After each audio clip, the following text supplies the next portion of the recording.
Hey guys, Max Roberts here from Go Left Gaming. I'm here today to show you an exclusive side-by-side comparison of Kingdom Hearts 1 with its HD counterpart in the original PS2 classic. I'm pretty stoked to share this with you. Kingdom Hearts is probably my most favorite franchise in video games, and the HD 1.5 remix for Kingdom Hearts just came out today, September 10th. And the first thing I did was record this so I could show you a side-by-side comparison to the PS2 Classic, just to show you how really amped up the graphics are in this PS2 Classic. It's pretty sweet to actually see it. The first thing I noticed when I started playing it was how crisp the colors are, and you'll see it here in this video, just how sharp and clear they are. It's so cool. Now the first thing you'll notice between this kind of HD bundle compared to other ones such as the Jak and Daxter and the Sly Cooper or Ratchet and Clank collections is the ability to go back from a game menu and go pick a different game. In other collections, you would have to quit the game entirely, go in, boot it back up, and pick a different game. Here you can come back to this menu, and you'll be able to pick whichever game you would like to play. It's pretty sweet, and it's a smart feature to add in. Now, you'll notice off the bat that a distinct difference between the HD version and the PS2 version, simply because the HD is the first time Americans and Europeans have seen the final mix edition of Kingdom Hearts 1. That included extra boss battles, a few new cutscenes, all to streamline the game and make it more enjoyable. It's the first time it's ever hit anywhere outside of Japan, so it's pretty exciting to play this game. Right now, I just got it in its full screen view, and when the cutscene starts, when the game begins, that's when you'll see a distinct side-by-side comparison. I'll let you guys enjoy that initial opening cutscene, and then I'll come back in for narration when the combat in the game actually begins. Another thing you die-hard Kingdom Hearts fans may notice is the art for Sora here is different, and I believe that's just because it's the final mix edition. This features kind of this lonely hero, hooded Sora, and the original was Sora standing on a beach, water coming up to his ankles, and he was eating sea salt ice cream, a pretty important part of the franchise. It's cool to see this new art of this cool version. Alright, we should get the cutscene started. Why don't you guys enjoy this side-by-side comparison?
And there you go.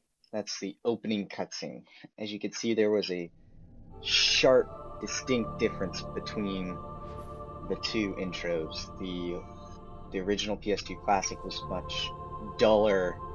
The colors weren't as sharp and distinct. Black wasn't truly as black.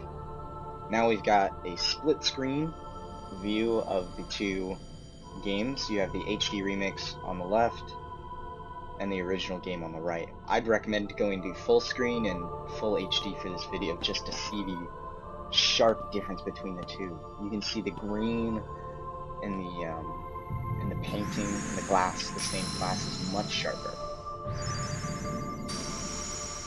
It's just the textures are just sharper and crisper. I mean, it's what you'd expect in an HD remix.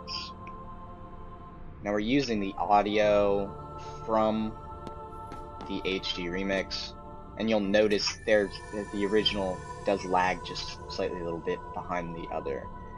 They're pretty much in sync. That was one of the difficulties I had with editing, but you'll get you'll be able to follow on pretty well. They stay pretty close together for the most part.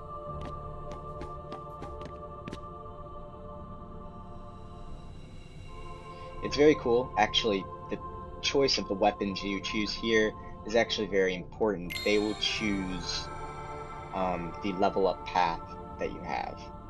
Kind of your stats in the beginning, your attack, defense, and magic, and slightly the flow of leveling up. The level up, the real leveling up question is different. But I choose to take the sword and sacrifice the shield. It gives me stronger attack while giving me the same amount of magic the magic path would have. And magic in this game is absolutely crucial. This game's magic system actually used to be my favorite out of the whole franchise before the command deck was introduced in Birth by Sleep and Dream Drop Distance, and even Recoded used the same. You can see the Snow White display, which for some reason is just brown hair in this. Thought Snow White had blonde hair. Oh, not Snow White, Cinderella. My bad. Disney foul. Anyway, yeah, she has brown hair for some reason. But you can see the lines are sharper, they're not as blurred at the edge. The stained glass in the intro here is really actually a testament to the color and the visual, just the editing they did. And in the game itself, one thing they announced kind of before the game made its release over in Europe and America was that the original assets to the game were lost a long time ago, copyright, blah blah blah. But so they had to start from scratch for this HD remix, which took a lot of work. It's very interesting to read about in here. It's pretty cool to see it. Another difference between the two is the controls. The camera in the original was controlled by L1 and R1. It was very foreign and uncomfortable, very awkward camera controls. You'll see, you can't see it, but in the HD remix, it gave me the option to choose. It would automatically follow me, or I could control it with the right analog stick. I chose the right analog stick simply because that's the best way to control the camera. No longer relying on L1 and R1 to do my dirty work.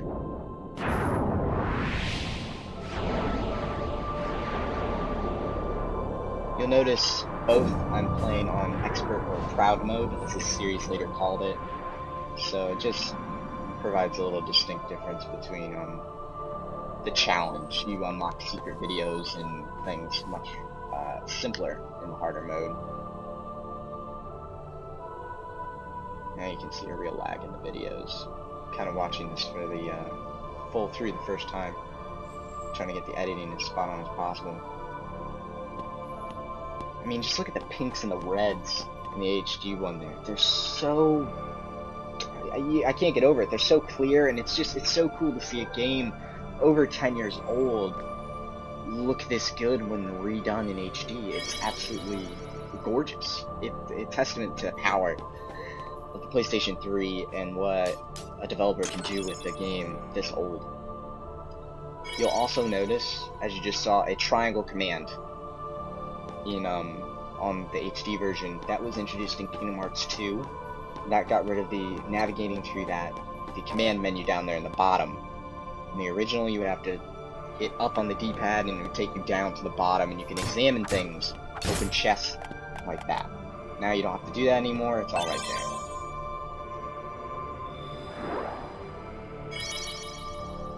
This is a very interesting tutorial. I can't wait to show you the initial boss battle they have here, which is it's pretty sweet. And it's a very clear difference between the two when you see it in HD and standard definition.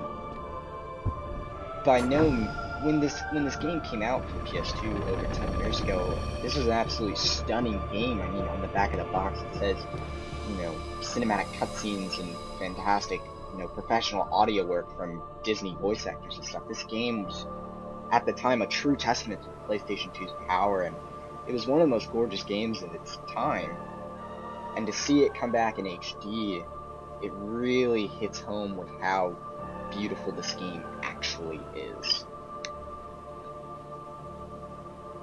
Now, as you can see here on the left in the HD one, it's going to teach you a couple of things, but you actually go up and talk to these characters from Final Fantasy, and the answers you give them determine your level up path. And the answers I chose gave you the fastest level up path. It's actually pretty simple. You just go straight ahead. Again, you see the triangle command in action there. It's pretty cool to see it in contrast. You'll never use that first person technique, ever.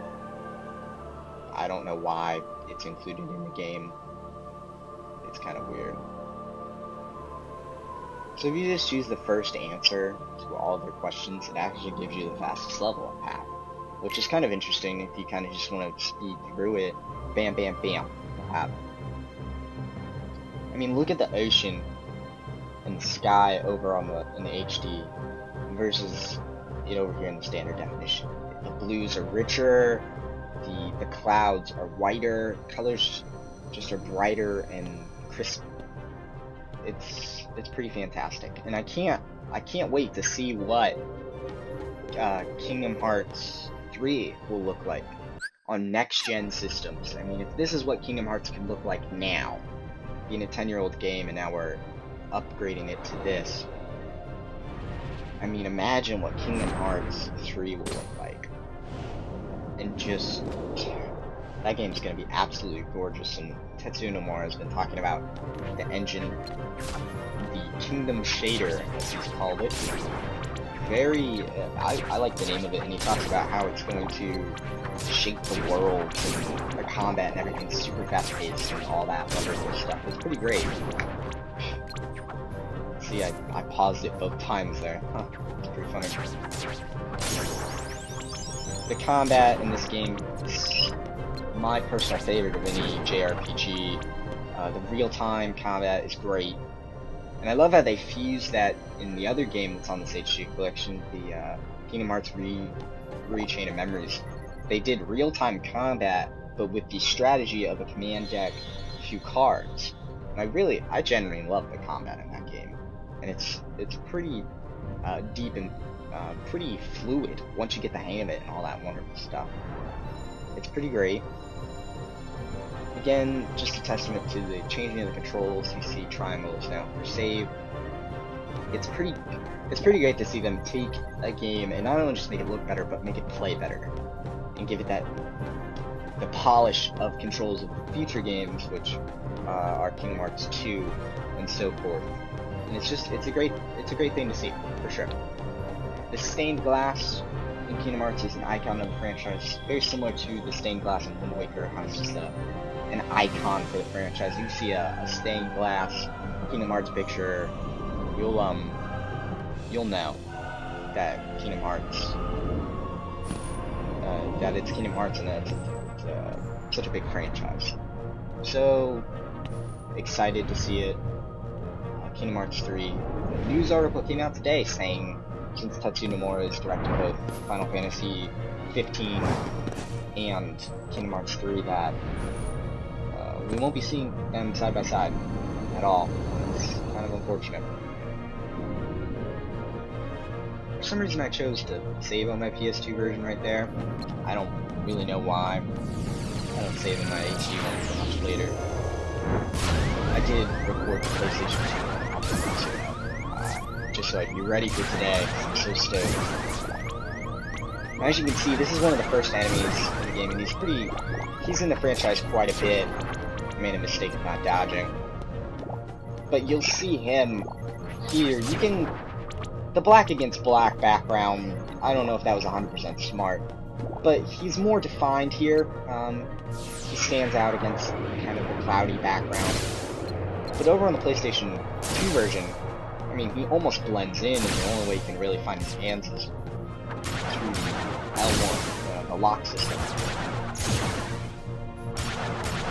So I've chosen to dodge these little fireballs. You can see just the kind of particle effects coming out of that. They're much brighter. It's very cool.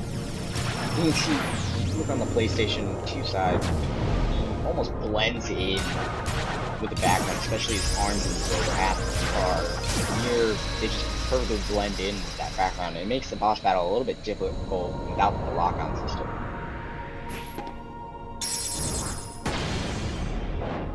I believe they level up differently here too.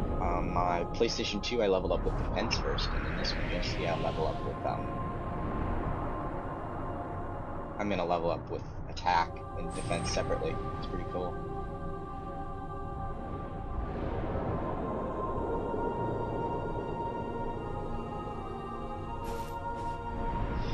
I've always been curious who is narrating and talking to Sora.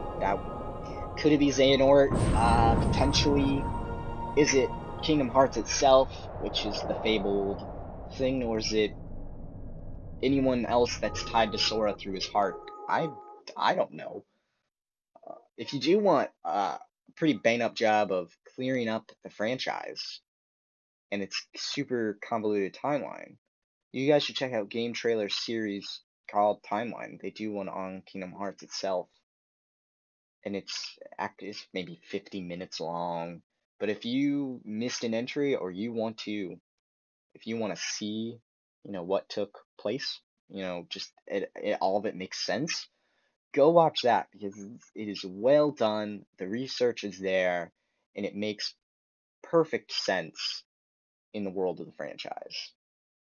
It's very, very cool. Props to Game Trailers for putting that out there. It's one of my favorite things they do for Zelda and other things too. It's pretty cool. And if you look here on the PlayStation 2, I mean, the text, everything seems to have this foggy lens to it, and that's simply compared to the HD version. Before, that game looked really good, and it besides its controls, it aged pretty well. But when you compare it to the HD one, I mean, the age is clear. The distinct difference is absolutely there. I believe the cutscenes here coming up, but I have them separated so you can see a distinct difference as well. Whoa! And what looks like the PlayStation one. Give me a break, Kyrie. Sorry, you lazy bum. I knew that I'd find you snoozing down here. No, this huge black thing swallowed me up. As you can see, Kyrie's hair is much more red. Are you still dreaming? It's just It rich. wasn't a dream. You can look at the boards in the floor. They're very distinct, you can see. Place? So bizarre. Yeah, sure. It's pretty great. Say, Kyrie, what was your hometown Voice like? acting You know, is where you pretty grew great up? in this game. I've told Like you it said before. on the original PS2 I don't box. remember. So cool. You can see. Nothing at all? I mean, I know I've said Nothing. it quite a bit. You ever want to go back? Picture, very pixelated on the PS2 one. You here. can see it now. Like the text. Really? Just the edges Good to around. know. You'll see things go in and out. I wouldn't mind going to see it. I'd like to see it too. You can see small details. Along with any Pirate other just had a worlds out slight there. frown, slight I smirk want to see them on her all. face before she answered that question. So what are we waiting You can for? see that in the Hey. HD version. Aren't you guys forgetting about me? It's very So- cool. I guess I'm the only one working on the raft. And you're just as lazy The color as he palette. It just opens up So in a you range know of colors, and I can't wait to see the Disney we'll World finish it together. with I'll race you. Huh? is. What? Are with you all kidding? these bright, sharp colors. Ready? It's gonna be Go! great, and Square Enix really did capture the magic of each Disney World and brought it into video game form. It's that charm that really could only get in a Disney movie, and they put it perfectly in this video game. It's such a fantastic piece of work, and if you haven't played Kingdom Hearts, now is the time with the HD remix that's starting off the franchise. The second HD remix is on its way with Kingdom Hearts 2 Birth by Sleep and either recoded cutscenes or even potentially Dream Drop Distance. And it's always there, it's always an option. So now is the time to kind of catch up if you haven't had the opportunity before. The HD remix also comes with trophies, which I definitely will be pursuing. Some of them are pretty difficult, and some are pretty pathetic. Like the Battle of Sephiroth, which is the hardest boss battle in the game and arguably one of the hardest in video games. He's only worth a bronze trophy. I mean, that's ridiculous. Who thought of these? Another one is not applying any gear the whole game, which is another ridiculous one. But you gotta do what you gotta do to get that platinum trophy. It's pretty exciting. Alright guys, I'm Max Roberts. This was a side-by-side comparison of Kingdom Hearts HD 1.5 Remix compared to the original. And with that, always remember, go left.